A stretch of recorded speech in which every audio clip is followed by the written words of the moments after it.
All right. Okay, hey gang, what's up? Alicia Cross here. I am a wellness trainer, a wellness coach, a personal trainer, and a yoga instructor. And if you don't know me, I've been doing this for over 18 years. I've worked with clients, students, helping them to reach their goals, to get happier, to get healthier. Got a gnat in here. Fitness is not my side hustle. I do this 24/7. I eat, sleep, and breathe this stuff. And my mission here is to show you that you are not stuck. You can make changes. And the positive changes that you want to make are built on health. So I give you practical tips that you can implement to make these changes in your health and see the changes and the results that you want in your life. I do this by merging the sciences of nutrition and exercise with the ancient teachings of yoga and Ayurveda. So I'm here to motivate you, to cut through all the confusion that's out there, and to keep you accountable so you can reach your goals. So today, really big topic, one of my favorite things to talk about is habits. So habits, we're going to talk about what they are. I'll give you some good resources, or what a habit is, and give you some good resources, and then some specific habits that you want to start incorporating into your life, and I will tell you how I work on them, and the steps that work for me, and what's not working for me. All right, so let's talk about the habit loop, and this comes out of the book Atomic Habits by James Clear. All right, so in Atomic Habits by James Clear, he talks about this habit loop is 4 things. It's cue, craving, response, and reward. So the cue could be one of 5 things. Cues are time, place, emotion, people, and a preceding behavior. So this is the thing that cues the craving. So that could be, for example, getting up in the morning, you crave coffee. So you could say that's a preceding event. You get up, you wake up, and you crave coffee. Maybe there is a place. You go to this bar and you crave this drink that they are known for. You go to a restaurant and you crave this meal that you always get there. And these cues could be towards positive or negative, so either way. So maybe you're around a certain person. Do you get around a certain person and maybe your personality changes because you're around this person, for better or for worse? So all these things can be a cue. Maybe you come home from work and your habit is to turn on the TV. Or you, in a positive way, you leave work and you drive to the gym. That's a habit. Okay, so then you have the craving, so the thing that you want. Because remember, the cue is neutral. If you and I are both in that same bar, only you're going to be craving that drink or that food that restaurant serves. That's your craving. That's unique to you. And then the response is you do the action. So think of somebody who doesn't drink coffee. If you don't drink coffee, you don't get up in the morning and crave coffee, so you're not going to go make coffee. But you, like me, get up in the morning, you crave coffee, you go make the coffee, and then the reward is drinking that hot cup of coffee every morning. And you like that reward, so your brain makes this whole process automatic. And that is what a habit is. Taking it to the example about going to the gym after work. So you get in your car after work, you want to go work out, you drive to the gym, you work out, you feel good after. You feel good physically, you've had that endorphins, you also feel good kind of mentally, you know that you did something you wanted to do. That's the reward. And so your brain likes that and makes it automatic. So when you are, that's what a habit is. You've done it, you've gone through this loop, and it's automatic. Now you get the same thing whether it's positive or negative. Your brain doesn't know the difference. So that's important to keep in mind. So that is the habit loop. All right. And this book, Atomic Habits by James Clear, I highly recommend reading that because he gives some super practical steps about how to implement good habits and how to get rid of quote unquote bad habits. So another really great book is Better Than Before by Gretchen Rubin. So we're going to talk about some of her steps in here. And a lot of this is very similar to what James Clear talks about in his book. So Gretchen Rubin, if you haven't listened to her, you got to check her out. She's got this framework called the Four Tendencies. And this is like 4 different personality types that are what drives you, what motivates you. And just a quick summary of the four. It's the rebel, you're going to do the opposite of what everybody expects of you. Questioner, you're always just going to be asking why. You need to kind of personally justify it for yourself before you do it. And upholder, you're going to just do the right thing no matter what, no matter who's looking. And an obliger, you are going to, hi Jen, an obliger, you're going to do what other people are counting on you to do, whether that's your family or your boss. And a lot of us are obligers. We take care of everybody else but ourselves. We keep putting our health on the back burner. So most of you out there, especially if you're listening to this, you are an obliger and you need that outer accountability. If you're a rebel, you're probably not listening. If you're a questioner, you may be listening because you want to hear some good information to kind of convince yourself why to do it. And if you're an upholder, let's face it, you're probably at the gym right now. You're not listening to me. I do think that you can be an upholder in one area of your life and maybe an obliger in another area of your life. Gretchen Rubin says differently, but I feel like on some things I need some accountability, especially if it's tasks or work-related stuff. But as far as health and fitness, I feel like I got that in the bag. And you may feel the opposite. You may be, crushing it in one area and you need help in another area. So that's cool too. Keep that in mind. And the whole idea is not that one type is better than the other. You just know your type and then you work towards your own strengths and weaknesses. And then distinctions she also talks about. So you hear these, a lot of people talking about working out at 5 a.m. Get up and go work out. Go to the gym 5, 6 a.m. Well, if that doesn't work for you, if you don't have energy to go work out in the morning, then that is not good advice for you. And I'm the same way. I'm never going to be a get up and work out first thing in the morning person. There are other people that couldn't imagine dragging themselves to the gym after work. But that's when I like to do it, at the end of the day. That kind of wraps up my day, puts a bow on it. That's when I like to do it. There are times where I will work out in the morning. I started teaching spin on Monday mornings, or maybe there's middle of the day. But most days it's at night. And I like that. That works for me. You also need to know, this is a huge one, promotion or prevention, Gretchen Rubin calls it. So the great example I have for this is Robert, my boyfriend, and I, we were both studying for something, and we decided to keep each other accountable with a challenge. And for me, my driver, my motivation wasn't that I wanted a prize at the end. It was more that I wanted to avoid punishment. So we came up with putting money in a jar if we didn't hit our goal. So if I didn't hit the study goal for the week, I needed to put money in the jar. So I wanted to avoid that punishment, that financial punishment of putting money in the jar, but it didn't matter to me if there was a big prize to get at the end. So it's important that you know that about yourself. Do you want to avoid punishment or do you want to get a reward? Do you like routine or novelty? For me, and I think a lot of my clients, we're fine with routine. We want to know that once we've figured out that ideal breakfast, we just want to keep making that same thing over and over again. We want to keep using those recipes that we love. We want to keep showing up for this class at this time on this day. We want that routine. So it's important to know that about yourself. Are you a marathoner, a sprinter, or a procrastinator? What's the best way for you to get things done? So I kind of like that deadline looming. That really makes me spring into action. So, and we'll talk about why that's good in a little bit too. So you got to know yourself. Also, she has the pillars, Gretchen Rubin, her book Better Than Before, Pillars of Habit, Monitoring, Foundation, Scheduling, and Accountability. So monitoring, I just did a post about this. What gets measured gets managed. If you don't know what's going on, if you don't know how many calories you're taking in, you have no jumping off ground. Foundation, so taking on one habit at a time, and especially these foundational habits that make everything else in our life work better. And those are, in her words, sleep, move, eat healthy, and declutter. And I couldn't agree more with those. There definitely have been some studies out there that show that people who exercise more are more social. They actually make better financial decisions. Just the correlation thing with, making your bed. So there's all these things that maybe they seem irrelevant to the thing you want to work on, but they're not. And this is why I talk about health is the foundation for the positive changes you want to make in your life. You got to start there. If your health is a mess, forget about anything else that you want to do or accomplish, being more social or growing in your business. Like, you need to have that foundation of health to make everything else possible.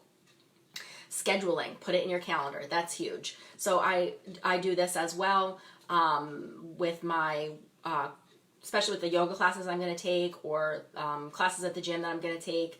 I can book them online. I can put them in my schedule. Even there are some days where I need to put in there, my walk. This week I'm kind of kicking myself because I didn't plan enough time for some things I wanted to do at home in my personal life. And then, of course, I let work just fill all those spaces. But I love my job, so I can't complain. But maybe for you, you have to really schedule in that time, that personal time, whether it's time with your family or date night or time to go work out. That's huge, because if it's on your calendar, that can be an accountability tool for you. You will be accountable to your schedule. So that's huge. And again, the fourth pillar is accountability. And here's where it's super important that your accountability buddy can't really be like a peer or a really close friend, and it definitely can't be your spouse or your partner, because they're too close. And when I talked about this study challenge that my boyfriend and I did, and I was trying to avoid punishment, I was avoiding putting money in the jar, and he thought he was being helpful, and at the end of 1 week he said, I know you're really busy, you don't have to put the money in the jar. So he thought he was being helpful, but again, he was not providing me with that accountability that I needed to put the money in the jar, to avoid that punishment. So your accountability, I love what Gretchen Rubin says, a pro, not a peer, because you're going to be a lot less likely to let down somebody else that it's their job to keep you accountable. Let's see. Next category is best time to begin. So she calls it first steps. So you just need to start now and start small. And this is the whole premise behind James Clear's Atomic Habits, small and powerful. So start small and start now. Clean slate. So maybe there's a time in your life that feels like a clean slate. You're moving, you're starting a new job. Maybe it's your birthday. So there will be, coming back from vacation is also a great one. Kids going back to school, you're going to school. So there'll be these built-in things that feel like a fresh start that you can really use those to create a new habit. There's also something she calls a light bulb moment, where you just might have this aha moment where you just get it. Somebody says something, or you read something, and this is why I'm constantly putting out this information, because you're gonna hear it, it's gonna resonate, it's gonna make sense to you, and you're gonna incorporate it into your life, into your routine. Here's some really great ones that I like that she talks about. Abstainer versus moderator. Here's where you need to watch that advice that a lot of people give, everything in moderation. That may be the worst advice for you. And here's how you know. Are you the type of person who can keep a big bar of chocolate in the refrigerator or in the freezer and you just eat, one piece a day? Or are you like me, where you think those people are insane and you would eat the entire candy bar in one sitting? So I am not a moderator.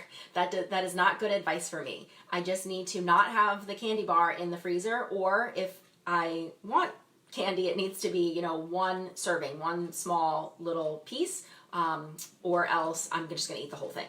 So abstaining versus moderating. It might be better for you just to have no candy rather than have a little bit all of the time.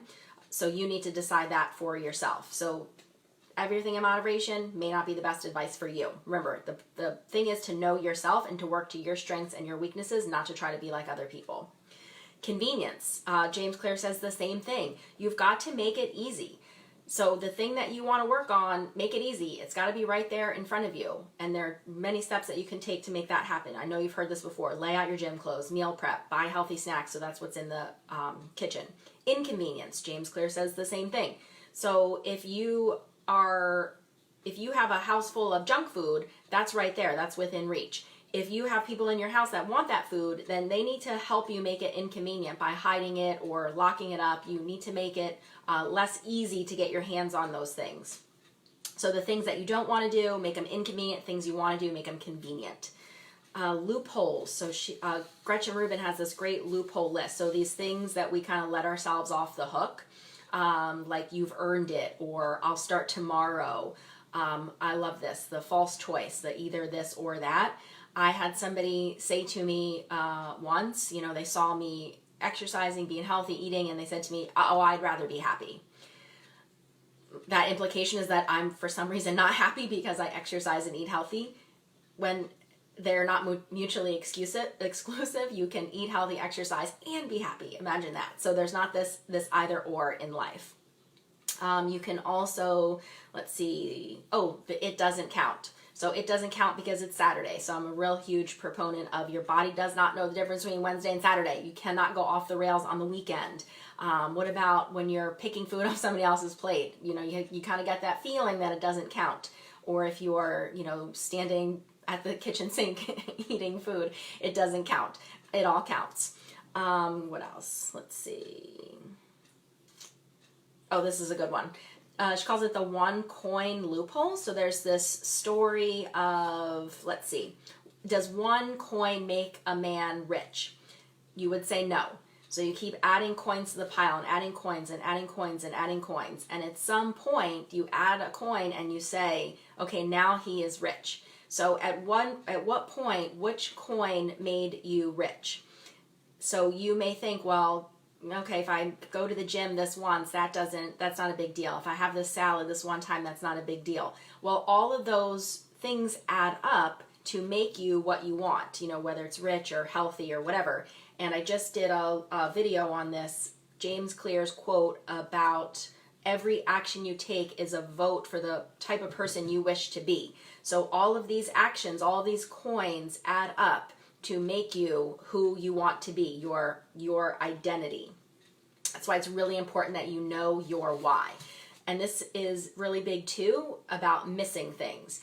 You think that, you know, well, what's the harm if I miss this one workout? What's the harm if I, you know, go off the rails for this week of vacation? But those misses can hurt you a lot more because they're pulling you out of the habit. It's not just that you missed a workout, but you've put a dent in that habit that you've been building. And James Clear says never miss twice, and what he means by that, I think, is never miss twice in a row. So if you do kind of fall off the wagon for a day, you just jump right back on the next day, so you can start rebuilding that habit. You can start repairing that. Let's see. Oh, I love this. Gretchen Rubin talks about rewards versus treats. So she is a really big proponent of giving yourself treats, but being careful by saying you're rewarding yourself. I had a client make such a good analogy about this. She said her kids always had chores growing up, and they also got an allowance, but they never got paid to do the chore. They didn't get paid to mow the lawn. They just got an allowance, and separate from that was, okay, you live here, you need to mow the lawn and do the dishes and clean and do laundry, but she never paid them to do chores. So you want to think about the same thing for yourself and your health and your fitness. You do not give yourself the reward for working out. You just work out, that's what you do. But you treat yourself all the time because that's what you do. That's completely separate. And treats are not necessarily food. And this goes back to the James Clear quote about your actions are a vote towards the type of person you want to be. So if you're rewarding yourself with McDonald's and cake and fast food and burgers and pizza, and that's your reward, that you're telling your body something about your identity. But if your reward are things like, and you got to find your own, but going out for a walk with a friend, getting a pedicure, getting a massage, going to the movies, sitting and reading a book, doing nothing. So you got to kind of figure out what your rewards are that align with your identity, and the reward is not sabotaging your hard work. The treat, I know, not the reward. And then this is huge. The last one in this section is pairing, and James Clear calls this habit stacking. This is a huge strategy everybody talks about. You've got to pair one habit with another. While I do this, I'll do this. So for me, I love listening to like lives and videos or podcasts while I'm doing dishes or cooking. So it's awesome, this medium that we have now to consume information that we can do while we're doing other things. Maybe you listen to a podcast while you're going for a walk. Maybe you there's a Netflix show that you will only watch while you are walking on the treadmill. There are ways that you can pair one thing with something else. And this is just like flossing. Well, every time I brush my teeth, I'm going to floss. So you put those two things together. So you find a way to make that work. While my coffee is brewing, I'll meditate. And that's what I do. I make my breakfast fresh every day. That's something I started as I'm going down this Ayurveda path, and fresh food is really important. So I cook my breakfast fresh while it's in the oven. I'm on the mat journaling and meditating. And then when I'm done, my breakfast is done. Okay, and then the last section is clarity, so knowing your why. Everybody talks about that. So you really got to dig deep. If your goal is like, I want to lose 5 pounds or I want to lose 10 pounds just because you think you should, or there's some number on the scale you're supposed to be, that's not going to do it for you. You got to really peel back the layers and find out what your why is. And for me, it's really about feeling good and being happy in my life. And that is the thing that keeps driving me to do what I do. And I'm on offense, I'm not on defense. I don't wait till I'm feeling stressed out and anxious and depressed to then think, how am I going to get myself out of this? I know I don't want to feel those feelings. And the things that help me to not feel those feelings are eating healthy, exercise, journaling, meditating, gratitude, these steps, habits that we're going to talk about. Okay, clarity, identity, we talked about that, knowing who you are, and other people. So that's one of the cues, who you hang out with. I know you've heard this, but you are the average of the 5 people that you hang out with. And there have been studies on this social contagion, that, you know, what even your friends of your friends are doing influences you. If your friend of your friend gains weight, you're so much more likely to gain weight. If your sister's friend loses weight, it makes you more likely to lose weight. So you've got to surround yourself with the people who are doing the things that you want to do. And this is another reason why the internet and social media are awesome, because you can follow these people, you can listen to these people, you can surround yourself with people who are doing the things that you want to do. Even if they're not in your personal circle, they're on your circle online. Okay, so surround yourself with people, because remember, that is a big, huge cue. Okay, and then, okay, we talked about all that. Okay, so now the actual habits. Okay, what you've been waiting for. So let's say, we'll start in the morning. So in the morning, having a morning routine that includes journaling and setting your intention for the day. And I already talked about this. I do this while my my breakfast is cooking. And your journaling routine, there's lots of different prompts out there that you can follow. So I'll kind of let you dig deeper into that. Stuff like the 5-minute journal, or the Artist's Way, where you're just you're just letting your brain dump on the page for, I don't know, I think it's like 3 pages.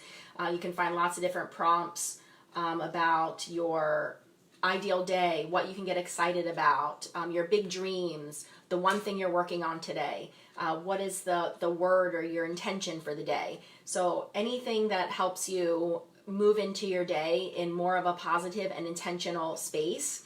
And then meditation ties right in along with that.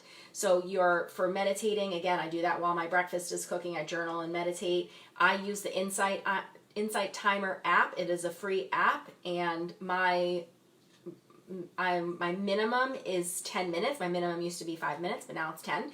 And then there may be some days where I go for 20, but if I get that 10 minute of meditation in a day, that is really setting me up for success, not only in the day, but again, going forward, because that's my defense against those negative feelings that I'm trying to avoid, like anxiety. And then let's see. So the next one we'll say is exercise. So it's really important to move every single day. Your body is meant to move. It benefits your body and your mind. One of the best ways to prevent and avoid anxiety is with exercise, especially aerobic exercise. A great thing to do is walking out in nature. You know that you need yoga in your life. So moving every day, 30 to 60 minutes, whatever you can make happen. No excuses. If you're at home, if you don't have any equipment, you don't have a gym membership, it's raining outside, there's a gazillion videos on YouTube. You can pull anything up. Yoga, Pilates, body weight exercises. It's out there. You know you can find it. And I like to do something different every day. So there's strength training days, there's yoga days, there's walking days. I'm doing things like silks and parkour. So there's everything in there for me. And I teach spinning, so I started teaching spinning again, and I love that. So I get my interval cardio 1 day a week, and then I also do like circuits that are really great for cardio, because I do not like running. I don't like running. I don't like the elliptical. I like walking outside, so when it's not too hot, I make that happen. Okay, so next is food. You got to eat real food. You got to eat healthy. You just have to. I feel like that's all I want to say about that. And next is... let's do this one. Setting goals and scheduling. So I'm putting those together as one. So setting a goal, whether that's for the day, for the week, for the month, for the quarter, for the year. I just did a video on the mid-year review, reviewing goals that I set for myself for the year, and then just clarifying my goals for the second half of the year. I love the app Trello, Trello. It's a free app, and you can make boards, and it's like a to-do list. So I have my boards for each day of the week, so I know that I'm doing what I need to do for the day. I like to have a board for this week, for today, and then I have other boards that are like stuff that I'm doing for my house, projects that I'm working on. So that's awesome. You can customize that any way you want. So setting those goals, and even just, these are my goals hanging out behind me for the second half of the year. Hey Dave, thanks for jumping on. We're talking about habits today.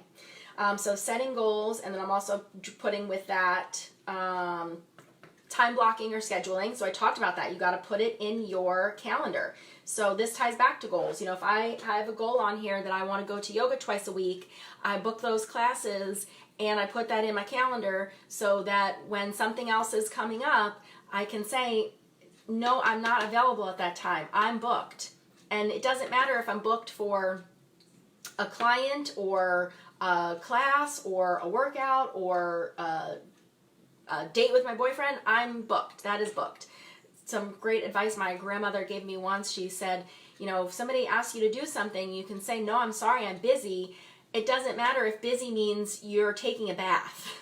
And she was definitely way ahead of her time with that. So put it in your calendar, because you will be accountable to that. And that's the thing with your goals. If I have goals that I want to accomplish, say by this quarter, I have determined I need to do this month, I need to do this week, so it gets on that Trello board so that I get it done. And I have been, the past couple of days, knocking some stuff out for my Q3 goals, because it was in the calendar.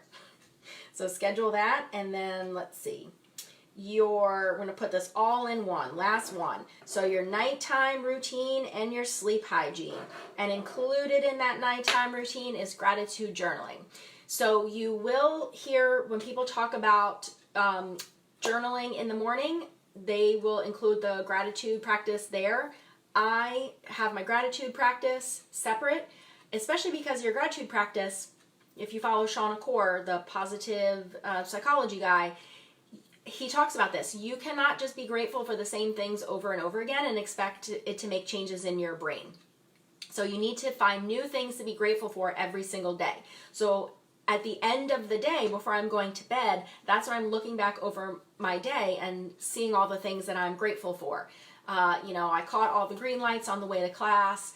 Robert took the trash out. You know, that really nice thing that my client said to me at the end of our session. That thing that worked out in my favor, you know, whatever it is, I'm finding all these little things like, oh, that recipe I made turned out fantastic.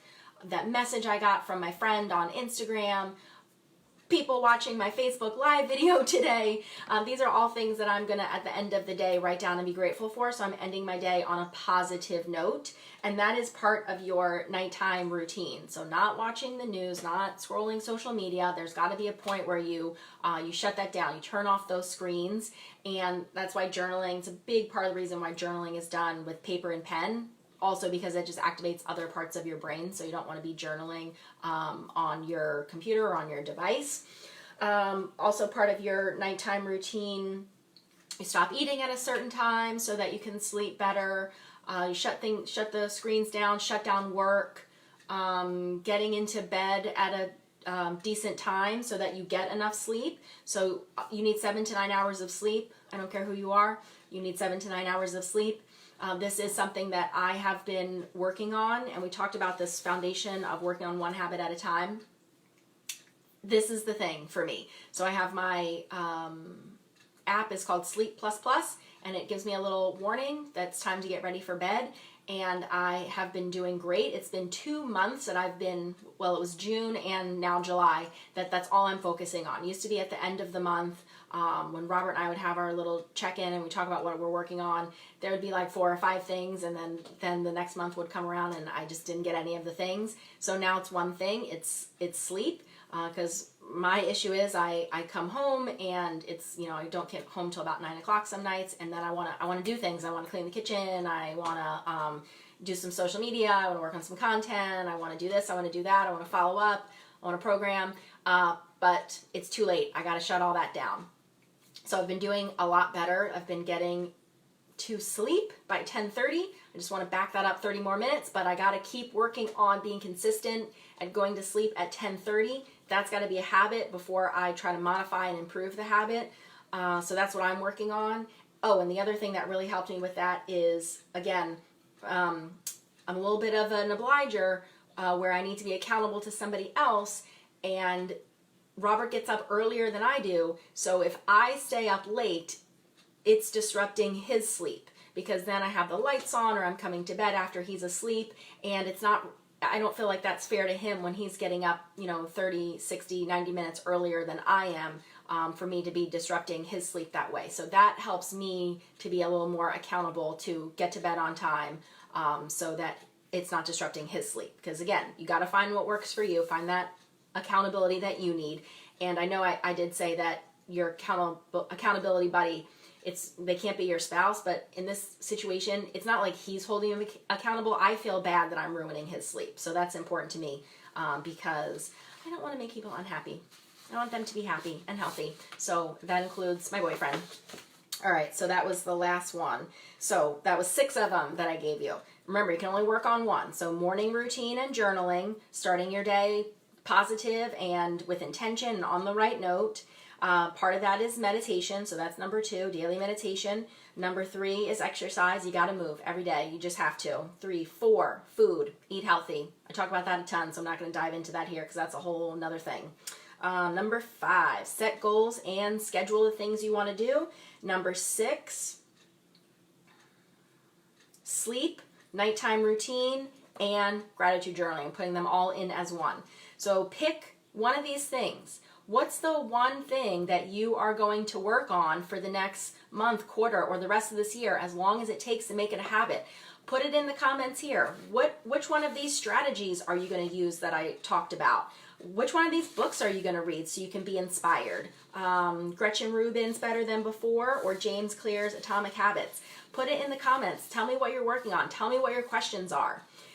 I go live here every Wednesday at 10 a.m. So if you have a topic or a question you want me to cover, send me a message or put it here in the comments, and keep following me. Keep seeing what I'm posting, keep seeing what I'm sharing. Be inspired, be motivated, and tell me what I can do to help you. All right, gang, have a great day. See you next time.